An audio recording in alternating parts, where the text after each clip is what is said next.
変動との戦いにおいて木をとにかくたくさん植えること以外の対策が議論されることはあまりありません。樹木は大気中の二酸化炭素を吸収して成長するので、木をどんどん植えれば温室効果ガス削減につながるはずです。話は簡単なように思えます。しかし植林活動は必ずしも計画通りにはいきません。例えば1974年から2012年の間にチリ政府は100万ヘクタール超の土地への植樹を助成しました。しかし最近の分析では数百万ドルを投じたこの取り組みでは目立った二酸化炭素貯留の成果が認められなかったことが示唆されています。何がいけなかったのでしょうか。最近荒廃した森の回復を行う森林再生とは対照的に、チリはその植林活動において長い間、もしくはこれまで一度も森林がなかった場所に木を植えました。多くの政府や国際機関が独自に植林に挑戦し、膨大な土地を必要とする高い植樹目標の達成を目指しています。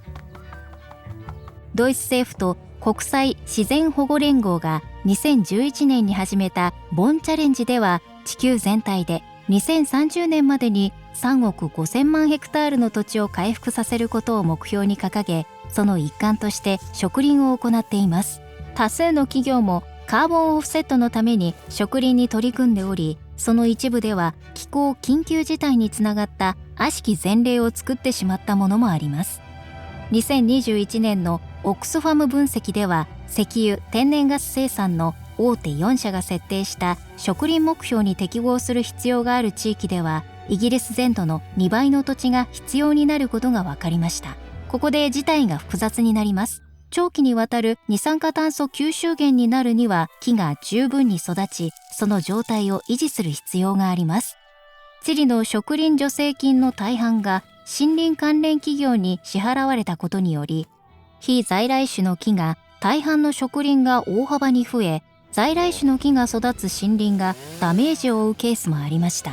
ある研究によると、平均で原生林の二酸化炭素貯蔵率は植林地と比較して40倍にもなります。生木は毎年最大で22キロの二酸化炭素を吸収します。しかし植林は伐採されてしまいます。さらに二大植林木として知られる松やユーカリの木は非常に燃えやすく、せっかく増やした二酸化炭素貯蔵量がたちまち煙と化す可能性もあります。また、すべての土地に木を植える必要はありません。研究者は2019年にアフリカで植林する場合、対象となる1億ヘクタールの土地の大半はサバンナになると予測しました。アフリカのサバンナに木を植えれば、日光と広いスペースを必要とする野生生物が存亡の脅威にさらされます。また、山火事が起きれば象が死んでしまうのはもちろん、何年もかけた木々の成長が一瞬にして台無しになります。一方、サバンナの自然植生は炭素を安全に地下に隠し、火事やお腹を空かせた草食動物から守ります。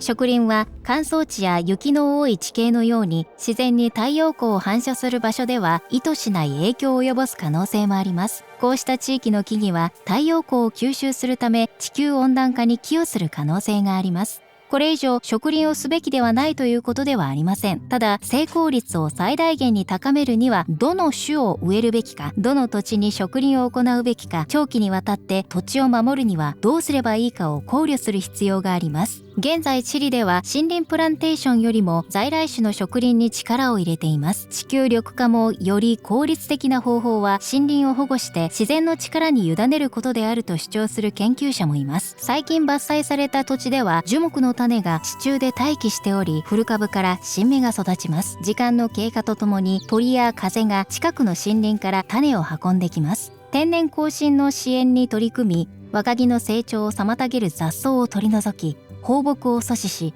小規模に木を植えながら自然を助けるプログラムを支持する研究者もいます。では、木を植えてはいけないタイミングとは？それはプログラムでその土地に合わない木を植えようとしている時です。植林が炭素排出量や森林破壊などのより複雑な問題に対応するのではなく、包括的なソリューションとして誤って利用されている場合もいけません。企業や政府が約束したカーボンオフセットを達成する見込みのない取り組みに資金を投じて、グリーンウォッシングを行っている場合も木を植えるべきではありません。より緑豊かな未来に向けた最善の投資は、炭素排出量を削減しながら森林が破壊されないように保護することです。地球の自然を守っていくことが、世界中のすべての国や企業、コミュニティでもっと優先されるようにならなければなりません。これを実現するために、私たちが今何をすべきか具体的に知りたい方は、ぜひ edu.ted.com/earthschool にアクセスしてください。